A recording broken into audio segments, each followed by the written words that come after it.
काय भजनाची आवड आहे तुम्हाला? वा, सलाम आहे तुमच्या भजन भावनेला.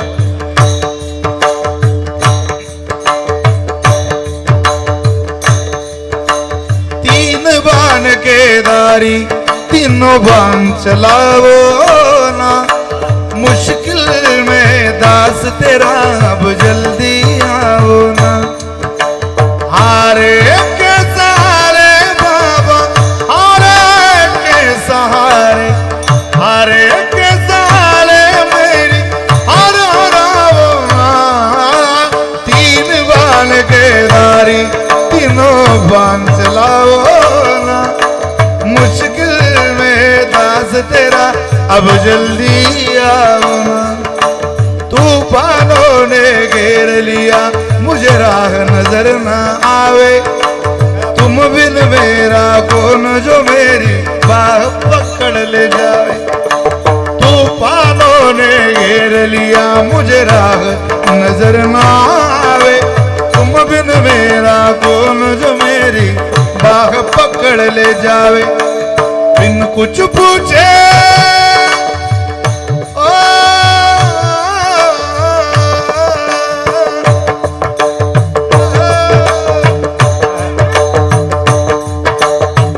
कुछ पूछे श्याम हमारा आए मेरा, बिन कुछ पूछे श्याम हमारा कष्ट मिटावो ना.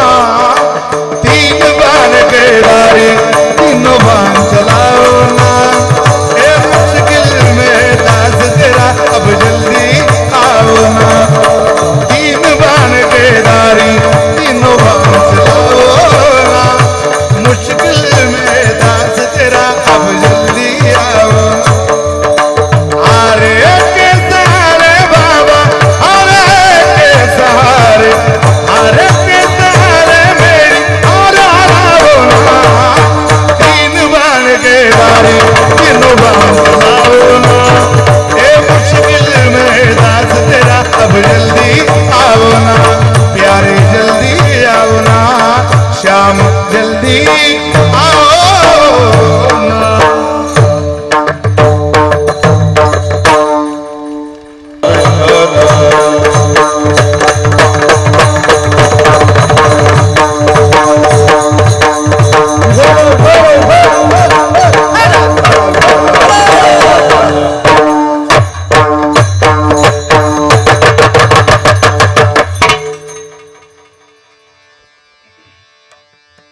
क्षणभरी आम्ही सोशिले वाईट, क्षणभरी आम्ही सोशिले वाईट, साधिले अवीट निज सुख.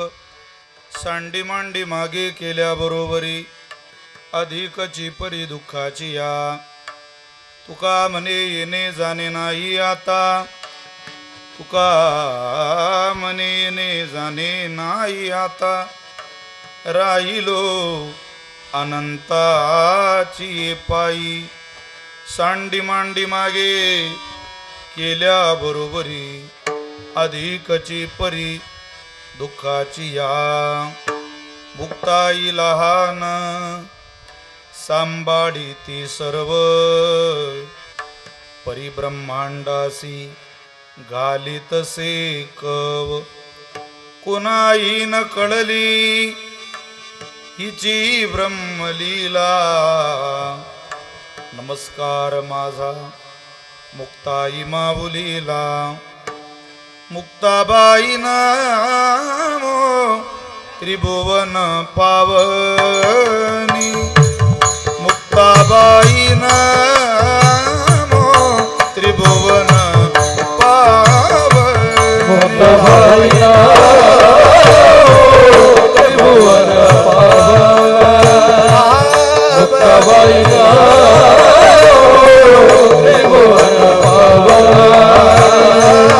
आद्यत्रय जननी देवाची, आद्यत्रय जननी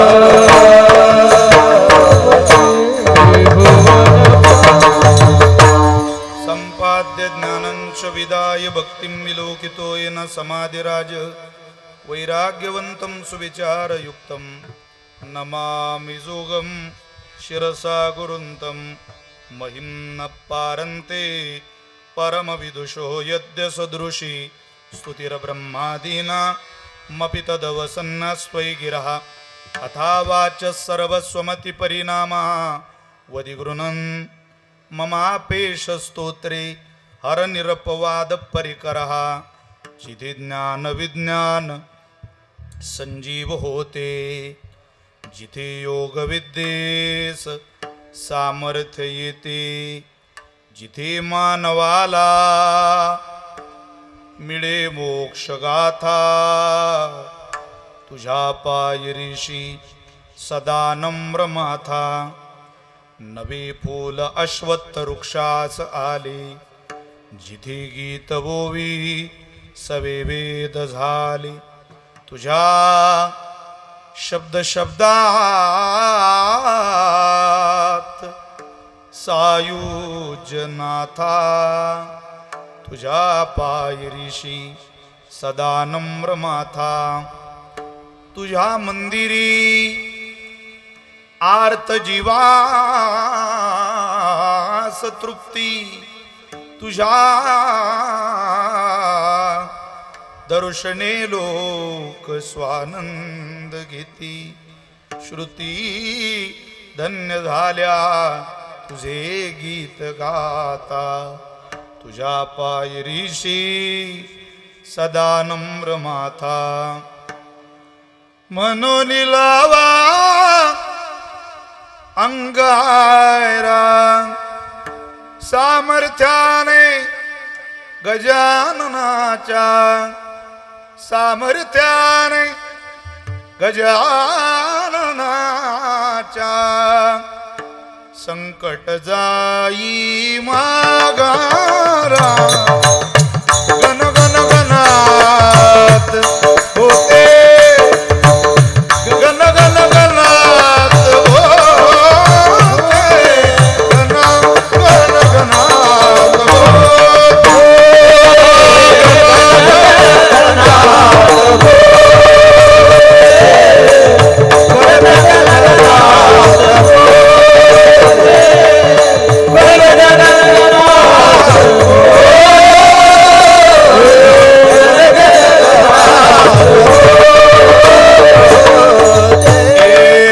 भक्त हो प्राण भयाने खेळला शैला हो वैद्याचाही उपायात गेला अंताला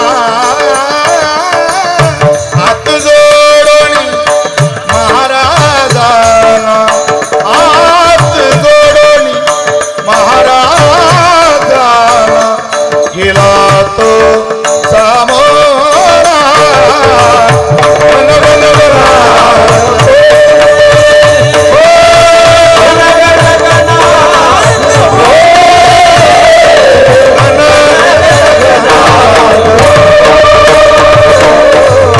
कहे पायावरी यावार करी संतांच्या यावार करी संतांच्या वार करी संतांच्या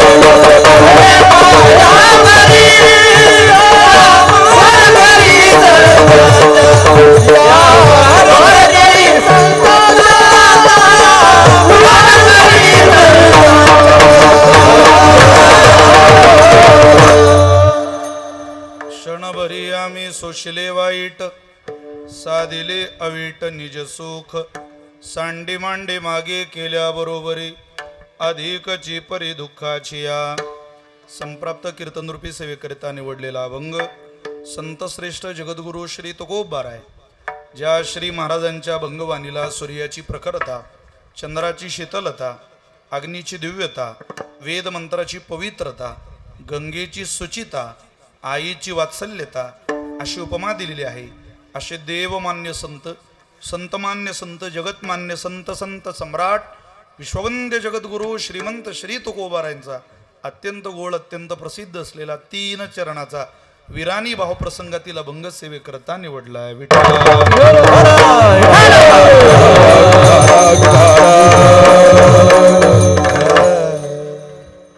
आपल्या या गेवराई शहरातला अत्यंत देखणा उत्सव कोणत्या निमित्ताने मला असं वाटतं त्या संदर्भामध्ये आपल्याला सगळ्यांना श्रुत आहे, माहिती आहे.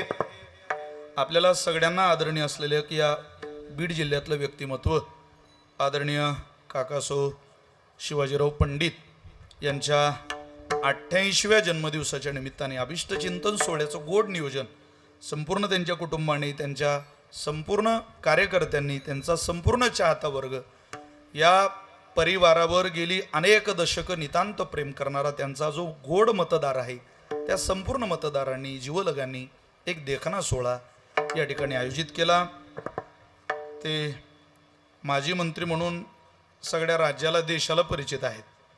नवे त्याच पुण्याच्या आधारावर या गेवराई विधानसभा मतदारसंघातून विधानसभेचं सदस्यत्व पदसुद्धा या वर्षीच्या निवडणुकीमध्ये इथल्या मंडळींनी त्यांच्या मुलाच्या पदरात घातलं. असा सेवा करणारा हा पंडित परिवार आहे. या परिवाराच्या मी 17 वर्ष संपर्कात आहे, मोजून 17. हा तो परिवार आहे. मी काकांना आठवण देतो, मी वैकुंठवासी भाऊसाहेब प्रल्हादराव पाटील आपल्याकडे येतात जेवायला द्वादशीला, एकादशीला माळी वेसला पालखी मुक्कामी, आणि द्वादशीचं पारणं शिवाजीराव काकांच्या घरी सोडावं.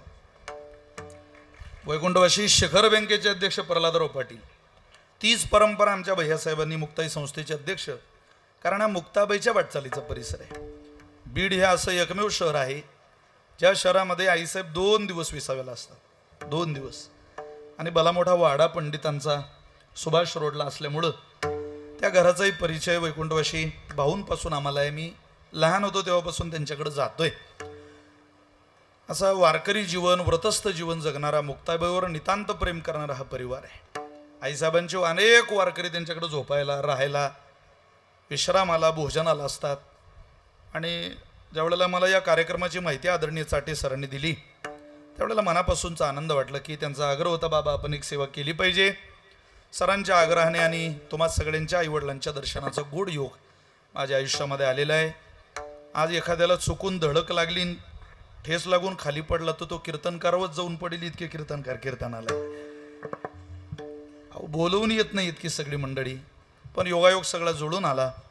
आज मुद्दामच कार्यक्रम आहे, माझ्या गावात आहे, माझ्या शहरात आहे, आणि माझ्या आप्तजांचा आहे, माझ्या जीवलगांचा आहे, माझ्या सोयऱ्यांचा आहे, माझ्या जातीत माझे जातीचे मज भेटो कोणी, माझ्या वारकरी संप्रदायाच्या विश्वात काम करणारी माझी एक जात इथं कीर्तनाला येते असा आग्रह असल्यामुळं ही सगळीच माझी जीवलग सोयरे, ते माझे सोयरे सज्जन सांगाते, आजी बरवे झाले माझे माहेर भेटले, डोळा देखिले सज्जन निरसला भाग शीन. तुकोबारे म्हणतात, वारकऱ्याला पाहिलं की शिनभाग निघून जातो.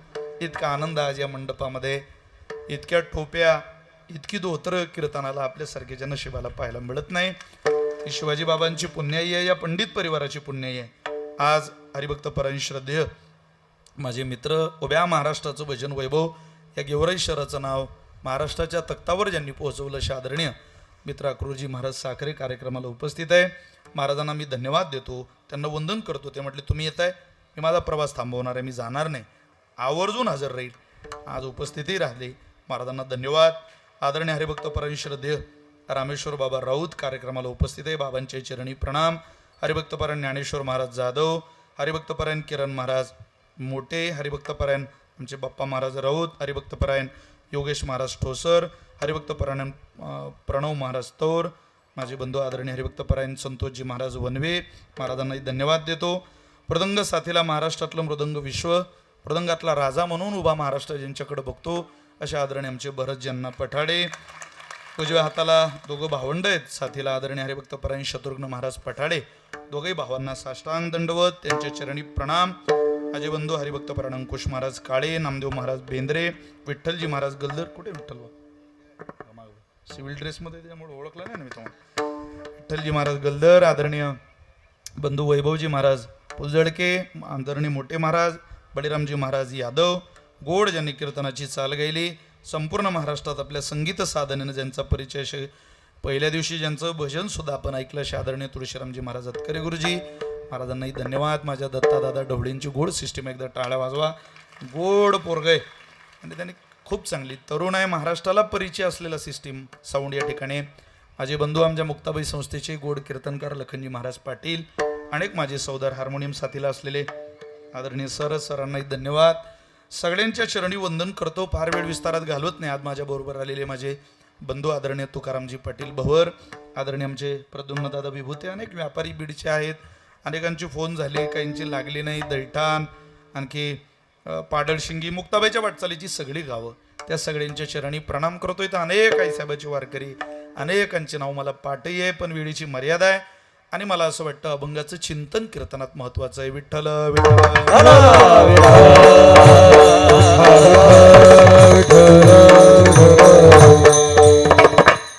अक्रूर महाराजांनी फोनवर ज्या वेळेला कार्यक्रमाची माहिती दिली त्यावेळेला समाधान वाटलं. पंडित परिवार हा वारकरी संप्रदायाचा फार चिकटून जीवन जगणारा परिवार आहे.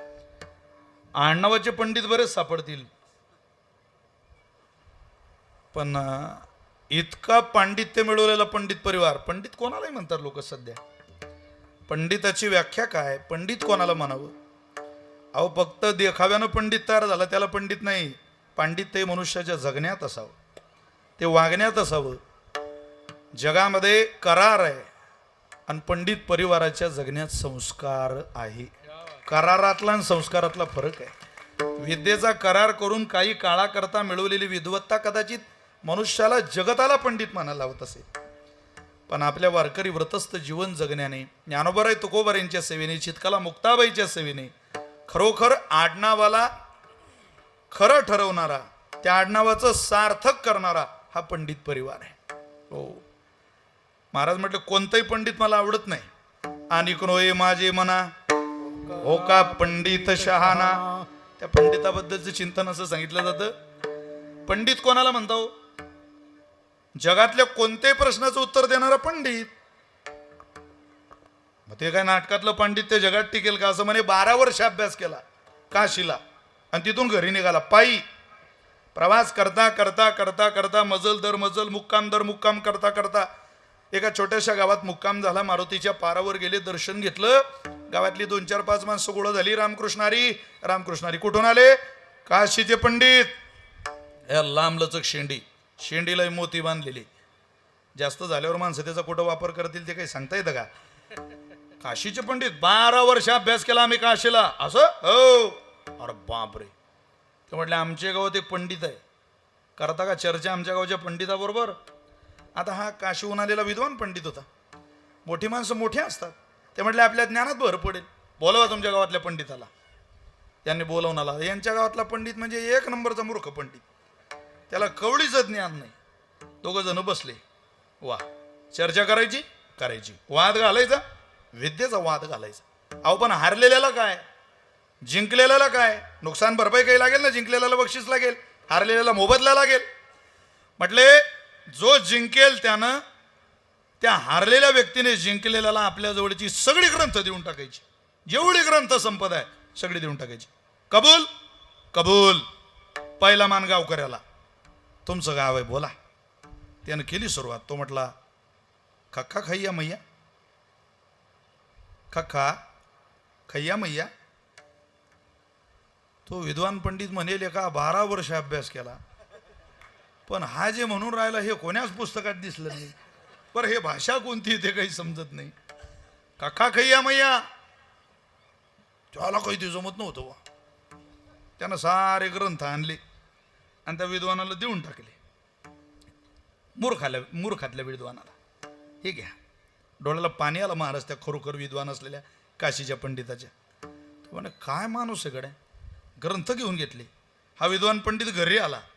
या विद्वान पंडिताचा लहाना भाऊ मूर्खातला पंडित होता. तो म्हणे का रे नाराज दिसून आला जरा. अरे म्हणे ग्रंथ गेले. का रे कोणाला? घडलेलं सगळं सांगितलं. त्याच्या लक्षात आलं, अरे म्हणे दादा ते गिऱ्हाईक तुझं नाही गळ्या, ते माझं आहे, तू काळजी करू नको, उद्या तुझे ग्रंथ तुझ्याजवळ. अरे म्हणे काय बोलतो? आले म्हणून समज. लुंगी बिंगी लावून गेला त्या गावात. मारुतीच्या पारावर जातो बरोबर ते 2-4-5 जण होते. राम राम राम राम. पंडित काशीचे पंडित घालता का वाद? का जगाची जिरवली आमच्या गावातल्या पंडिताने. वादाला चालू आहे म्हणे, बोलवा त्याला. आले बसले. हारलेल्याने जिंकलेल्याला सगळे ग्रंथ द्यायचे. मान्य, कबूल करा सुरुवात. पहिला मान गाव करायला त्याचं ठरलेलंच होतं. कक्का खय्या मैया, कक्का खय्या मैया म्हणता बरोबर याने इकडून पाढाच चालू केला. ज्योते ज्योतय्या, बोवे बोवय्या, सिंचे सिंचय्या, उगे उगय्या, मडे मडैया, पोसे पोसैया, कटे कटैया, उडे उडैया, पके पकैया, उसके बाद कक्का खय्या मैया. तो म्हणे मी लोगळा आता लय पाहिले पण याच्यासारखा नाही पहा. त्यानं सगळे ग्रंथ करून आणले, त्याला देऊन टाकले. ते सगळे ग्रंथ घेऊन घरी आला. तो विद्वान म्हणे लेका एवढं ज्ञान जर माझ्या घरात होतं तर मी काशीला खाऊन गेलो 12 वर्ष. हे जर तुझ्याजवळ होतं आगाऊ धंदे नाही. अरे तू हे केलं कसं? अरे तो म्हणे तो मूर्ख होता. काय मूर्खाच्या नादी लागतो रे? म्हणजे तो म्हटला कक्का खय्या मैया. अरे हो मलाही तेच म्हटलं रे. त्याचा अर्थ काय? काही नाही, मी माझ्या सोयीनं त्याचा अर्थ काढला. त्या शब्दाचा अर्थ असा होता, कक्का खय्या मैया म्हणजे तू जेवला का? हो सांगितलं तरी हारतो आणि नाही सांगितलं तरी हारतो. अशा मूर्खाला सरळ रांगेत उत्तर द्यायचं नाही. त्याला मी जेवणाची पार्श्वभूमी सांगितली. ज्योते ज्योतय्या जमीन नांगरावी लागते, बोवे बोवय्या त्यात काही पेरावं लागते, शिंचे शिंचय्या त्याला पाणी द्यावं लागते, उगे उगय्या मग ते बाहेर निघू द्यावं लागते, मडे मडैया चांगलं पीक जोरदार होऊ द्यावं लागतं, नंतर कटे कटय्या कणूस काटावं लागतं, उडे उडय्या त्यातला सार उडवावं लागतं, काढलेल्या साराचं पके पकय्या अन्न शिजवावं लागतं, ज्योते ज्योतय्या, बोवे बोवय्या, सिंचे सिंचय्या, उगे उगय्या, मडे मडैया, पोसे पोसय्या, कटे कटय्या, पके पकय्या, उडे उडय्या, उसके बाद खक्का खय्या मैया. त्यानं पाय धरले. तुम्ही टाळ्या वाजवले ना. शब्द वाढले म्हणजे माणसं टाळ्या वाजवता. हाच तुमचा माझा दोष आहे. शब्द वाढले तुम्हाला ते आश्चर्य वाटलं. आपण केवळ शब्दाचा खेळ आहे. शब्दाचा खेळ करणारे अनेक पंडित दिसतील. महाराज म्हटले ते पंडित मला आवडत नाही. मी त्या पंडिताच्या दिशेनं वाटचाल करणारा माणूस आहे. कोण? पंडित वाचक जरी झाला पुरता, पंडित वाचक जरी झाला पुरता, पंडित वाचक जरी झाला पुरता,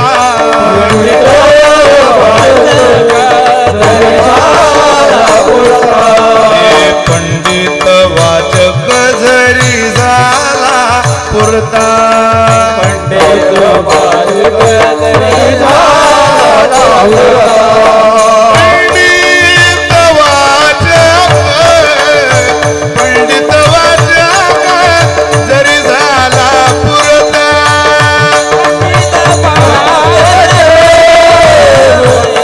पंडित वाचक जरी झाला पुरता, पंडित वाचक जरी झाला पुरता,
वाचक जरी झाला पुरता, वाचक म्हणजे पेपर वाचक नाही, 18 पुराणांचं वाचन करणारा जरी झाला पुरता, याला पूर्ण ज्ञान झालेलं आहे असा पुरता असला, पंडित असला, तरी त्याला कृष्ण कथेची अर्थात भगवंताच्या कथेची आवड असावी. असे अनेक पंडित आहे जे पांडित्याचा वापर करतात पण कथेची आवड नाही. अरे हे ज्योतिषातले पंडित नाही, आडनावाचे पंडित आहे, तरी कीर्तनाला हजर आहे. आणि वाढदिवसाच्या निमित्तानं लेकरानं कीर्तनाचा सोहळा आयोजित केला, कार्यकर्त्यांनी कीर्तनाचा सोहळा आयोजित केला.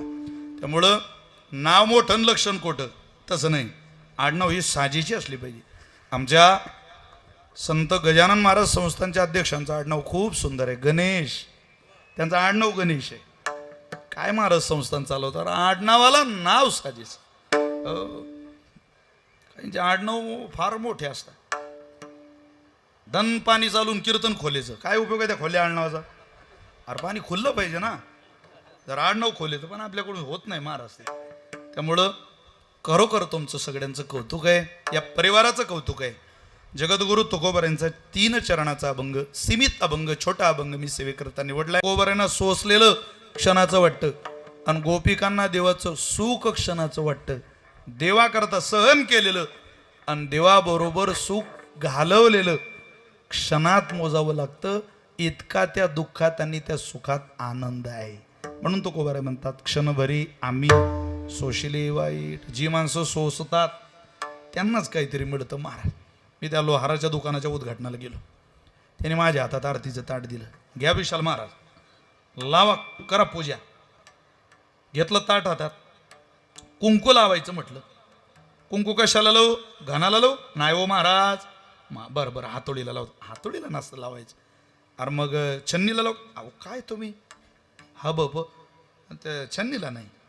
मग भात्याला लावू का, गरम आहे तो, त्याला नाही लावायचं. अरे मग लावू कशाला, चिमट्याला लावू का? महाराज तुम्हाला फक्त कीर्तनच येतं कडे. अरे त्या आयरणीला कुंकू लावा, तिला झार घाला. अरे पठ्या पण जुनी आहे ती, असू द्या जुनी, माझ्या आजीची आजची आहे. पण महाराज या लोहाराचं घर चालवणारी, ती सहन करणारी आयरन एवढं ध्यानात ठेवा. त्या आयरनीवर घाव करणारे अनेक गण संपले, आयरनीवर घाव करणारे अनेक हातोळ्या संपल्या, अनेक चिमटे गेले, तापवणारे भाते बदलले. सहन करणारे आयरन मात्र जशीच्या तशी आहे. आयरन सहन करणारे, म्हणून तो लेकरू विधानसभेचं सदस्य घेऊरायचं. सहन करणाऱ्याच्या आधारावर मिळतं ते. ज्या ज्या महिलांनी 2, 4, 5 वर्ष सासूचा जात सहन केला त्यांचा आज सुखात आहे, बरं झालंय. त्यांना सहनच करता आलं नाही, त्यांना काही मिळालं नाही. काही काळ माणसाला सहन करताच आलं पाहिजे महाराज. नांदणारीला कारण सांगता येत नाही. ते म्हणते, माझ्या घरात गोकुळ झालं, मन आनंदान न्हालं, जशी अमृताची धारण माझा सोन्याचा संसार, राजा राणीचा दरबार. नाही तर भातुकलीच्या केळामधली राजा निकरानी, अर्ध्यावरती डाव मोडीला अधुरी एक कहाणी. अर्ध्यावरती डाव मोडीला अधुरी एक कहाणी. तिचा धर्म आहे, तिचा शेवट, सुरुवात पती आणि शेवट देव असावा. पतिव्रतेचं आयुष्य, सुरुवात मालक, शेवट देव. तिनं कोणतंही शेवट देवावरच नाव. येत होते, जात होते, खिडकी वाट पाहत होते, खिडकीला 3 तारा, आडके त्याला घुंगर बारा, पान खाते 13 काम वाहतो जरा जरा, नवरा घालतो विंजनवारा, तिकडून आला व्यापारी, त्याने दिली सुपारी, सुपारी देते वाण्याला, हंडा घेते पाण्याला, पाणी आणते आळाचं, वाळा बांधते भिंगाचा, वाळ्यात वाळे 7 वाळे, आतल्या वाळ्यात घातला पलंग, पलंगावर गादी, गादीवर उशी, उशीवर बशी, बशीवर घालते कप, कपावर घालते घडी, घडीत वाजला एक, आणि पांडुरंगाचं नाव घेते मी मुक्ताबाईची लेख. सुरुवात पती आणि शेवट देव, शेवट संत. हे जिला सूत्र साधता आलं ना, समजावं तिनं सहनही केलं आणि सुख मिळवलं सुद्धा. तुकोबाराय, तुम्ही काय सहन केलं? महाराजांनी सहन केलेले अनेक प्रमाण आपल्याकडे. एक गोड प्रमाण सांगतो तुम्हाला. याची लागी हो तेजी येले भोग, याची लागी हो केले नाना याग, याची लागी हो अष्टांगादी हो, याची लागी या विषयाचा त्याग ओ जन्मोजन्मांतरी केली ही सूचना, याची लागी वो वसविले निर्जना, पक्षिले फळमुळ प्राशिले जीवना. काय महाराज, काही काही महिला सहन करतात. सहन केलेल्याच्या आधारावर माणसाला काहीतरी मिळतं. गरीब आहे काही काळ काढा, अपमान होतोय जगात काढा काही काळ, एक दिवस तुमचा येईल. कमावलेलं पुरतच नाही, उत्पन्नापेक्षा घर खर्च जास्त आहे, काढा काही काळ. बापाच्या कमाईवर किती दिवस जगू? मला काही व्यापार करायचा आहे, उद्योग करायचा आहे, पण माझ्याकडे जागा नाही, भाड्याच्या जागेवर किती दिवस काढू? काढा काही काळ, आहे तिथं म्हणा. हे दिवस कधीतरी माझ्या आयुष्यातून बदलणार आहे. सहन करण्याची क्षमता ठेवा. देव सहन करणाऱ्याच्या पाठीमागं उभा राहतो, कष्ट करणाऱ्याच्या पाठीमागं उभा राहतो. आयतं खाणाऱ्याच्या पाठीमागं देव कधी उभा राहत नाही. दोनच गोष्टी होतात. एक, एखादी गोष्ट जास्त वापरली तर झिजते आणि नाही वापरली तर गंजते. अरे हे न वापरता गंजवल्यापेक्षा याला वापरून झिजवा. तुकोबारायांचं सोनं झालं, आपलंही होईल. क्षणभरी आम्ही सोशिले वाईट, साधिले अवीट निज सुख. आम्ही मिळवलं, आम्हाला प्राप्त झालं. आता सोसणंच कोणाला शक्य होत नाही. सोसणं बाबा लग्नच होत नाही. होईल होईल थांब जरा. नाही नाही यार लग्न होईल ना, काही काळ काढ. अहो पण बाबा किती दिवस थांबू? बाप म्हणे गड्या कष्ट कर, चांगली नोकरी, काही प्रॉपर्टी वाढव, बरोबर लग्न होतं. तो म्हणे होणं तर राहिलं नाही, काय मार्गच सांगा ना. त्याचा बाप म्हणे प्रॉपर्टी वाढवल्याशिवाय, आपलं सगळं वाढल्याशिवाय लग्न होणार नाही. तो म्हणे पाहुणे येतात परत जाता. अरे वाढवलं पाहिजे, ते वाढवलं पाहिजे. आता बापाला असं वाटलं कष्ट करून वाढवलं पाहिजे, याने एकच शब्द ध्यानात ठेवला, वाढवलं पाहिजे ते. तो म्हणे पाहुणे आले, असं वाढवतो. आले पाहुणे, राम राम राम राम, बसा. काय नाव? अमुक अमुक. बार बार 12वी झाली का तुमची? डबल ग्रॅज्युएट आहे मी. त्याला वाढवायचं सांगितलं होतं, आता काय वाढवायचं ते ध्यानात ठेव. अरे बापरे. बाप म्हणले का आपला पोऱ्या तर 9वी फेल आहे, हा डबल ग्रॅज्युएट सांगून राहिला, म्हणजे रट्टेच खायचे काम आहे. किती भाऊ आहे तुम्ही? 2 भाऊ आहे वाटते. तो भाऊ 20 भाऊ आहे आम्ही सगळे एकूण. त्याचा बाप म्हणे बिंडोखा वाळून राहिला, पण काय वाळून राहिला तू? अरे 20 म्हटल्यावर ते माझ्याकडे पाहून राहिले की 20. तो खोकलालाच लागला. बाप खोकलता खोकलता बाहेर जायला लागला. ते म्हणत खोकला आहे बहुतेक तुमच्या बापाला. खोकला? टीबी. अरे काय वाढ होतोय पठ्या, वाढवा जरूर, पण होतावेळपणा वाढवू नका. सहन करण्याची कपॅसिटी वाढवा. काही काळ काढा. मनुष्याला तसं आहे तर काय मिळत नाही महाराज. कोणाला मिळालंय आजवर कोणाला भेटलं नाही. पण तुम्हाला जर कष्टानं काही मिळवायचं असेल तर देव समाजापुढं यातना सांगू नका. त्याला सांगा किसको रिश्ते गिनवाऊ, किसे जात दिखाऊ मैं, क्या क्या जख्म दिए जग ने, किसे घात दिखाऊ मैं. किसको रिश्ते गिनवाऊ, किसे जात बताऊ मैं, क्या क्या जख्म दिए जग ने, किसे घात दिखाऊ मैं. हम सबकी विपदा को बाबा आए, हम सबकी विपदा को बाबा आग लगावो ना. 3 बाण के दारी तीनों बाण चलावो ना. मुश्किल में दास तेरा अब जल्दी आओ ना. 3 बाण के दारी तीनों बाण चलावो ना. मुश्किल में दास तेरा अब जल्दी आओ ना. पाहत होते परवा प्रेत यात्रा चालू होती, त्या प्रेत यात्रेत एक घुसला. अरे बापरे म्हणे काय गर्दी आहे हो. संपलंय माझं कीर्तन बरं का. काय गर्दी हो. कोण मारलो? तुम्हाला ते 4 खांद्यांच्या जो वरती आहे ना माझ्या अंदाजानं तोच वारला. अरे म्हणजे तुला उत्तर देता येतं का, कळतं का तुला काही? तो पुढं गेला, कोण वारलं कोण वारलं कोण वारलं. समोर एक जण चालत होता, त्याच्या उजव्या हातात मडकं, डाव्या हातात कुत्रं होतं. तो म्हणे राम राम राम राम. कोण वारलं? बायको वारली. मडकं विधी, कुत्रं तेच तिला चावलं म्हणे. आता इतक्या अडचणीच्या काळात आपल्या मदतीला जो धावून येतो त्याला घरी कसं ठेवू, म्हणून मी आपल्या सोबत आणलं त्याला. तो विचारायला आलेला म्हणे, का हो कुत्रं तर कामाचा आहे राजा आहे, तुम्ही 2-3 दिवस आपल्याला हे कुत्रं द्या. तो म्हणे येळा झाला का तू, हे मागच्या अंत्यविधीला नाही निम्मे कुत्र्यालाच येलाय, तू रांगेत उभा राहा फक्त. रांगेत दुःख मिटवण्याची लोक वाट पाहत आहे, मिटत नाही.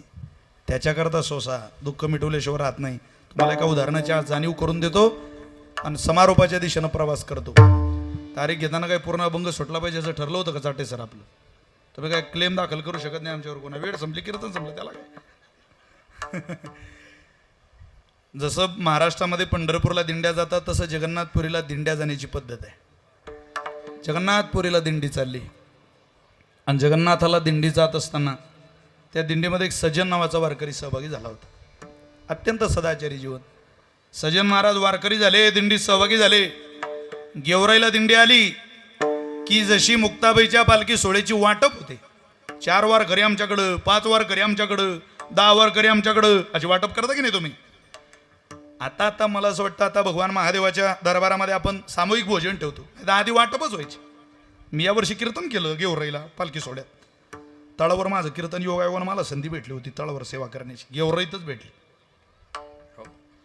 काय झालं, तसं मुक्कामाची पद्धत तिथं अशी का वाटप व्हायची. रोज भजनाच्या आवडीत असलेले सज्जन महाराज वारकरी भजन करत चालायचे आणि भजन करता करता करता करता गाव आलं, समारोप झाला दिंडीचा. वारकरी विनंती करायला यायचे गावकरी, आमच्याकडे जेवायला चला, आमच्याकडे जेवायला चला. एक साधक आला आणि म्हटलं, महाराज आमच्याकडे चला, 2 घास जेवण करा, आराम करा, पहाट काकड्याला या. बरं बरं येतो. सज्जन महाराज त्यांच्याकडे गेले आणि थांबले मुक्कामाला. भोजन घेतलं, प्रसाद खाल्ल्याबरोबर झोप लागली. कष्ट केलेल्या माणसाला लगेच झोप लागते. भूक ना मागे चबानावर नींद ना मागे बिछाना. ज्या माणसाला ओरिजिनल झोप आली त्याला पाठ टेकली की झोप, त्याला ओरिजिनल भूक लागली ताट पुढं आलं की जेवण.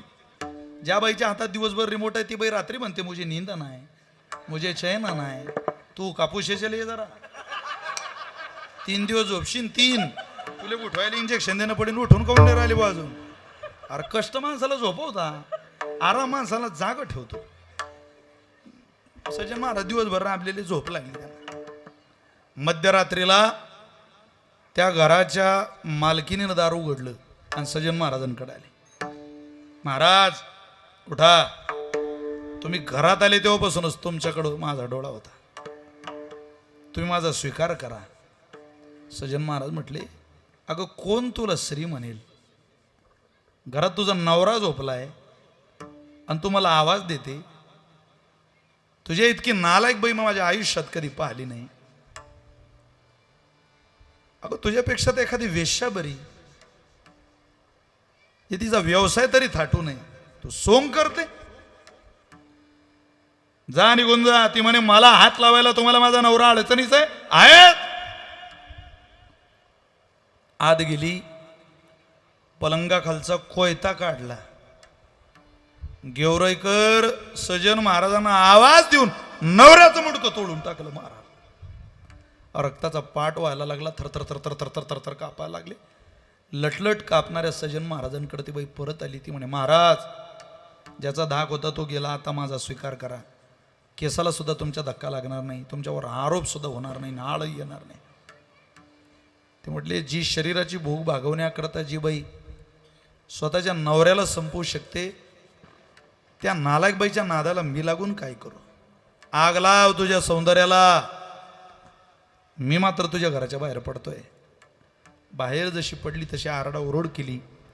त्या बाईनं गाव गोळा केलं. देव जग खरा खोट्याचा निवाळा करत नसतं. महाराज काय खरं काय खोटं याच्या बांधात माणसं पडत नाही. माणसं दुसऱ्याच्या आयुष्याचे न्यायाधीश आहे आणि स्वतःच्या आयुष्याचे वकील आहे. दुसरा गुन्हेगार आहे म्हणून माणसं शिक्षा देऊन मोकळे होतात. आणि मी गुन्हेगार असून सुद्धा मी गुन्हेगार नाही हे सिद्ध करण्याकरता सगळे माणसं वकिली करतात. तुम्ही मी दुसऱ्याचे न्यायाधीश आणि स्वतःची वकिली यातच आपलं आयुष्य निघून जातं. मारला बाबा सजन महाराजांना खूप मारलं. हाताला पायाला जखमा झाल्या, घाव लोकांनी मारले. राजाकडं आणलं सजन महाराजांना आणि त्या राजापुढं उभं केलं. सांगितलं महाराज असं असं कृत्य केलं यांनी. ते म्हटले चेहऱ्याकडे बघून काही वाटत नाही पण कृत्य आहे, शिक्षा दिली पाहिजे. का रे तुझा उजवा हात पुढं. उजवा हात पुढं केला, हातच तोडून टाकला महाराज. सजन महाराजांना इतक्या वेदना व्हायला लागल्या. हात तोडल्याच्या वेदना नव्हत्या. ते म्हटले मी प्रपंच करत होतो तोपर्यंत काहीच झालं नाही आणि मी दिंडीत आलो आणि हात तोडला, म्हणजे याच्यापेक्षा तर ते बरं होतं. झालं का. खूप वेदना. ते म्हटले पण एवढी वारी करू आणि आपलं जीवन संपून टाकू. जगन्नाथपुरीला जाऊ, तिथं समुद्र आहे, समुद्रात आपल्या प्राणाची आहुती देऊ. एकदा डोळ्यानं जगन्नाथाला पाहू, भगवंताला पाहू. वारी मात्र आता चुकू द्यायची नाही. चालत राहायचं. भजन करण्याजवळ गेले. ते म्हटले बरं मागो आमच्याजवळ चालायचं नाही, पाप केलं. मी नाही हो पाप केलं. करू द्या, मला भजनाची आवड आहे. राम राम दोन्ही अक्षरे सुलभ आणि सोपारे, जागा मागिली या पहारे, शेवटीचे गोड त्याची खरे गा. रामकृष्ण वासुदेवा जाणवी तसे जनासी. करू द्या मला भजन. भजनाचा आनंद आहे मला. तुला भजन करायचं पण माग इथं नाही, रथाच्या माग काढून दिलं महाराज. सजन महाराज एकटे चालायचे, एकटंच देवाची आळवणी करायची, भजन करायचे. कोणी खायला दिलं खायचे, कोणी पाणी आणलं प्यायचे. कोणाच्या घरी झोपायला गेले नाही, रोडला झोपायचे, मारुतीरायाच्या मंदिरात झोपायचे. घर कोणाचं पाहिलं नाही, उंबर ठाकोलांचा ओलांडला नाही. आपलं प्रवास चाललेला. सजन महाराजांचा तो प्रवास. सगळे तरंग थांबवले बुद्धीचे. अवाटली असता बुद्धी, विषय सुखची परमावधी, जीव तैसा उपाधी आवडे लोका, आणि फळाची हवा, हृदयी कामा केला रिगावा, की तयाचे आसनी दिवा, ज्ञानाचा गेला. आता सगळं संपलं. ज्याने सत्याचा बोकसा काढिला, असत्य तृण फुटा भरिला. खरं काढून टाकलं, खोटं भरलेल्या जगात काय प्रवास करायचं. कोणाच्या घरात खोटं अंतःकरणात भरलेल्या लोकांच्या घरात आपण आता प्रवास करायचा नाही, आपण जायचं नाही. आता मात्र या विश्वात आपल्याला तोच निहाळणार आहे, तोच सांभाळणार आहे, तोच आपला स्वीकार करणार आहे. या भावनेनं सजन महाराज चालत राहायचे. एकला चलो रे कोणी मला नाही, तोच आंधळ्या पांगळ्याचा एक विठोबा दाता. या भावनेने प्रवास चाललेला. प्रवास करता करता करता करता भगवंताला दया आली. जगन्नाथपुरीला रथाची पद्धत आहे, तिथे रथ बनवला जातो आणि रथ मोडलाही जातो. तो भगवंतानं, जगन्नाथानं, मालकानं, स्वामीनं रथ पाठवला घ्यायला. कोणाला. सजन महाराजांना सांगितलं त्या साधकाला रथात बसवून आणा. रथ घ्यायला का. सजन महाराज नावाचे वारकरी कुठे. पापी माणूस आहे हो, तुम्ही कुठून आले. आम्ही दिंडीतून काढू दिला मागे. म्हटलं आम्ही भगवंताच्या दरबारातून आलो, जास्तीचा शहाणपणा करू नका. तेवढा सजन कुठे आहे तेवढा दाखवा, देवाचा आदेश आहे. मागे गेले महाराज, बसा रथात, भगवंतानं बोलावलं तुम्हाला. तर रथात बसले. सजन महाराज जगन्नाथपुरीला आले. भगवान जगन्नाथाच्या चरणावर साष्टांग दंडवत घातलं. घळा घळा घळा घळा पाणी वाहत होतं. पाय धरले सोडत नव्हते. त्याचे पायी घाला मिठी, मोलने घे जगजेठी, किंवा मग तो कुरवाळील जगजेठी, दाटईल कंठी सदगदित. तोही रडला, हाई बाबा रडला. काय झालं सजन. हात तोडला देवा, काही चूक होती रे. असं म्हणतात तेरी दरबार में देर है अंधेर नहीं, यहाँ किसी निर्दोष को कभी सजा मिलती नहीं और दोषी को कभी मुक्ति मिलती नहीं. मैं निर्दोष हूं फिर भी सजा, फिर भी हाथ कलम कर दिया हाथ मेरा. प्रभु तेरे दीदार के लिए ये बंदा हैरान है रे रा.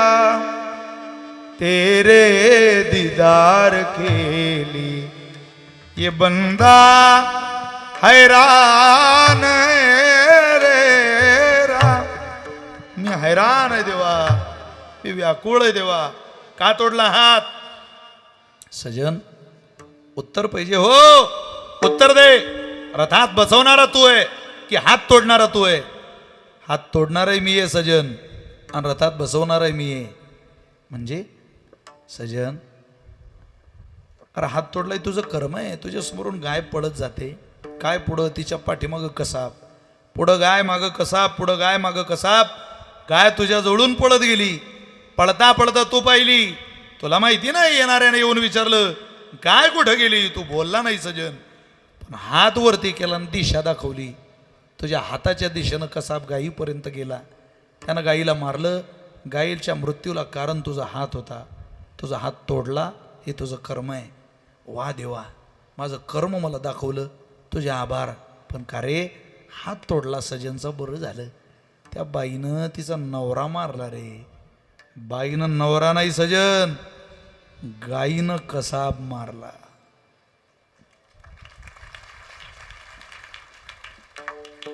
वा, डोळ्याला पाणी आलं. सजन ये. वरती घेतलं सजन महाराजांना, मांडीवर घेतलं जगन्नाथाने. देवा अरे नको तुझ्या मांडीवर, बस बस बस सजन. किती वेळ बसू? ते दिंडी येईल पर्यंत बस. ते 2-4 खोडीचे गायक वादक ज्यांनी तुला भजन करू दिलं नाही ते येऊ दे, मग तुझी सुट्टी. ते आले बाबा एकदम म्हटले आम्ही आणली दिंडी. तुम्हीच आणली, या पुढे. सजन दिसला मांडू. अ देवा, अरे पापी आहे. तो पापी आहे की पुण्यवान आहे हे तुम्ही ठरवणारे कोण आहे रे? मी त्याला माझ्या मांडीवर बसवलंय. प्रभू आम्ही दर्शनाला आलो, माझं दर्शन पाहिजे असेल तर एकट सजनच्या पायावर डोकं ठेवा, तेव्हा माझं दर्शन होईल. नाही तर माघारी परत जा. जगन्नाथाचा साक्षात्कार आहे जगन्नाथाचा. सगळ्या वारकऱ्यांनी दंडवत घातलं, क्षमा याचना केली, चुकलं आमचं. सजन महाराज म्हटले देवा निघतो मी आता. अरे सजन, माझ्या प्रश्नाचं उत्तर दे रे. तुला काय वाटतंय आता? मला 100% विश्वास आहे. तुला काय वाटतंय या प्रश्नाचं उत्तर देताना माझे सजन महाराज म्हटले असतील, क्षणभरी आम्ही सोशिले वाईट, साधिले अवीट निज सुख. आता हे निज सुख प्राप्त केलं. आता ज्याच्या आधाराने दुःख मिळवलं ते सोडू. सांडी मांडी मागे केल्या बरोबरी, ही मायेच्या आधारातली साधनं आम्ही त्याचा त्याग करू का? ती सुख नाही, अधिकची परी दुःखाची या. तुकोबाराने दुःखही दाखवलं आपल्याला. दुःख दाखवायला माय लागते महाराज. तुकोबारे आपली आई झाले. अहो मागचं मायेच्या आधारातलं सोडा आणि देवाचे चरण धरा, नाही तर दुःखी व्हाल, रडावं लागेल. देवाची माय असू द्या, दुःख दाखवल्याशिवाय देव नीट राहत नाही. पहा कृष्ण अवतार, एक गोड वचन आहे. कृष्ण परमात्मा ऐकत नव्हते त्यावेळेला मैया म्हणायची तो ऐक कृष्णा, नाही तर तुला त्रास होईल बरं का. तो म्हटला कसला त्रास? चौथा बागुल नरहरी, चौथा बागुल नरहरी.